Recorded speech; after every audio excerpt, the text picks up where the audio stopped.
Welcome back to Andersen Acres. We're in the kitchen again today, and we're actually on the stovetop preheating a pan because we're going to make pizza in a pan. I have been asked a couple of times, is there a way to make a really delicious, great pizza without having to fire up your oven or buy a pizza cooker or anything like that? And the answer is yes, you can do it on your stovetop. So let's give it a shot.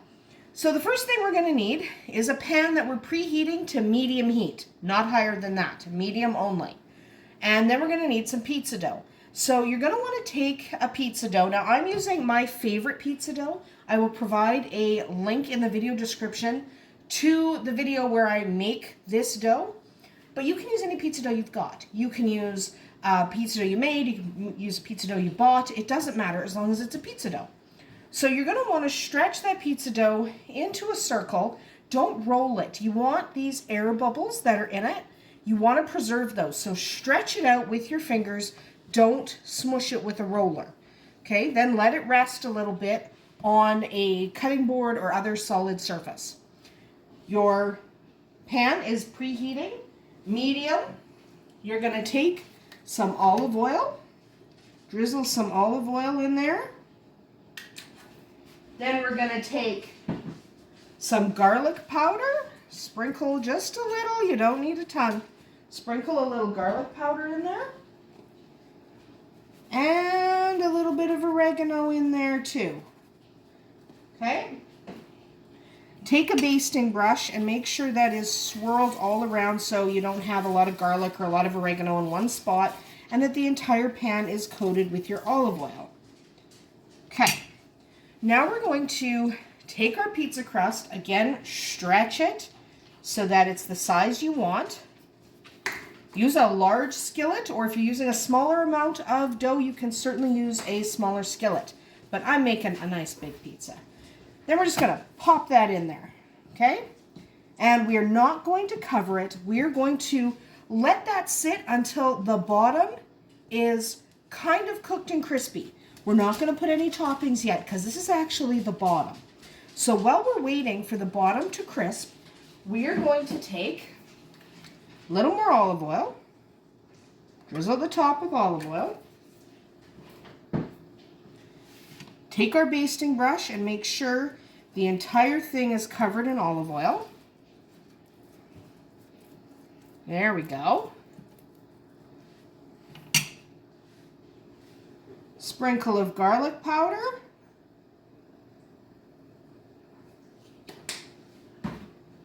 Sprinkle of oregano. If you don't like oregano, you can substitute with basil. Also, technically, the herbs are optional. The olive oil is not. You do need the olive oil. So, again, just brush that over. Make sure everything is appropriately covered. You don't want any bare spots on your dough. Now we're just going to ignore this. Pick up that cloth I just dropped for no good reason. But now we're just going to ignore this for, it'll probably take 5 to 6 minutes to crisp on the bottom. Use a nice wide spatula so you can check. But you don't want it really, really, really crisp. You kind of want it a nice golden brown. So that could take 5 to 6 minutes at a medium heat. We will come back when that has been achieved.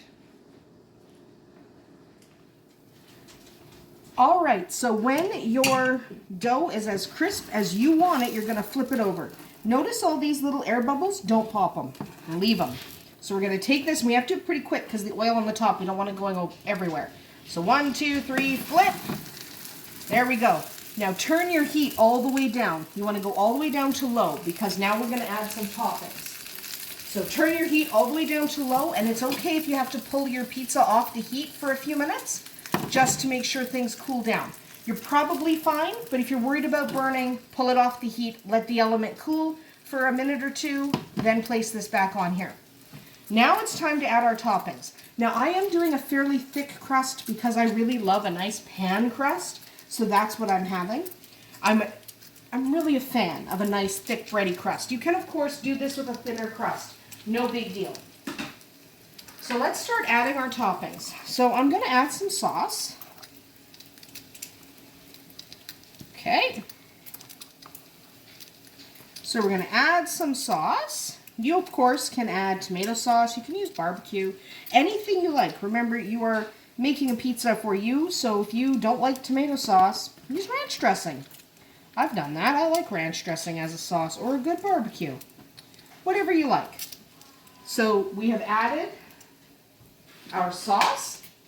Now we're going to add our toppings. Now I am making a cheese pizza just because I'm feeding 3 different people right this second from one pizza. And we want to make sure that everybody likes it. And some of the people don't like anything other than cheese. So we're just doing cheese pizza. Here we go. We're adding some cheese.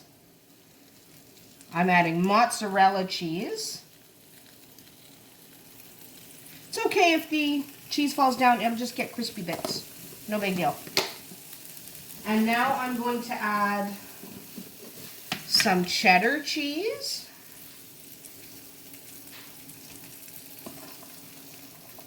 Okay, we're just going to add some cheddar cheese to the top. You can, of course, add mushrooms, pepperoni. As long as whatever you're adding is already cooked, then you're fine.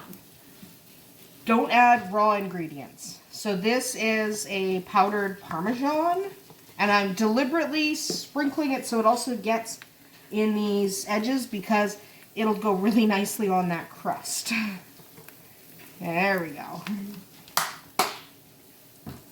And I'm going to do oregano. I am an oregano fanatic.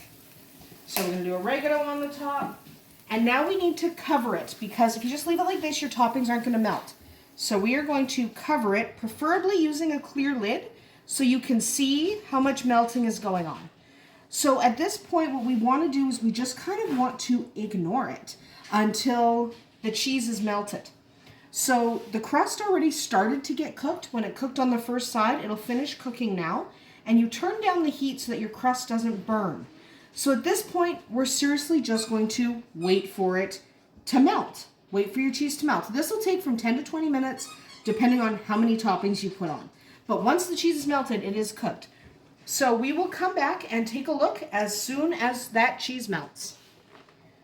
And once your cheese is melted, remove your top. And this is a good time to be checking to see if it's cooked enough on the bottom. So you just lift it up a little. Yep, it's cooked enough. Now, if you didn't have enough olive oil, you might have some sticking to the sides. That's okay. That's why I used a non-stick pan. But you might have a little bit of adhering to the sides. That's easy enough to break if you used a non-stick pan. If you were using a pan that is not non-stick, like a cast iron, or if you're using a stainless steel, you need to absolutely make sure that you have enough olive oil in there to prevent sticking. So we're just going to move this off the heat, turn our element off. You can remove this from the heat. You're not going to need it anymore. And we're going to wait about 5 minutes and then I'll slice it and show you what it looks like. But for now, we're just going to leave it the way it is, let it cool, because if we cut it right now, all this cheese is going to slide right off. So let's come back in about 5 to 7 minutes so that we can cut this. And there's our pizza all set and ready for cutting. So you just use your pizza cutter. I'm sure by now everyone knows how to cut pizza. So we're not going to worry too much about that. And the reason we wait a few minutes is so that the cheese doesn't immediately slide and drive everyone completely bonkers. Because that's what happens. And there we go. Nicely cooked crust all the way through. That's why we cook it on one side and then flip it. Not burned on the bottom, and frankly, excellent. It tastes really nice. The only downside is you don't get the crispiness on the top that you would get with a pizza that is cooked in the oven or on a pizza cooker. But you still do get a lovely pizza ready to eat, and it is delicious. Your crust ends up really nice. So yes, you can cook a pizza on your stovetop. And that's how you do it. I recommend a non-stick pan though, because when you flip it, it can stick. If you don't use a non-stick, make sure you use enough olive oil or butter or whatever it is you like to use in order to make sure it doesn't stick. That's about it for us here today at Andersen Acres. I hope you enjoyed making pizza on the stovetop. We'll see you tomorrow.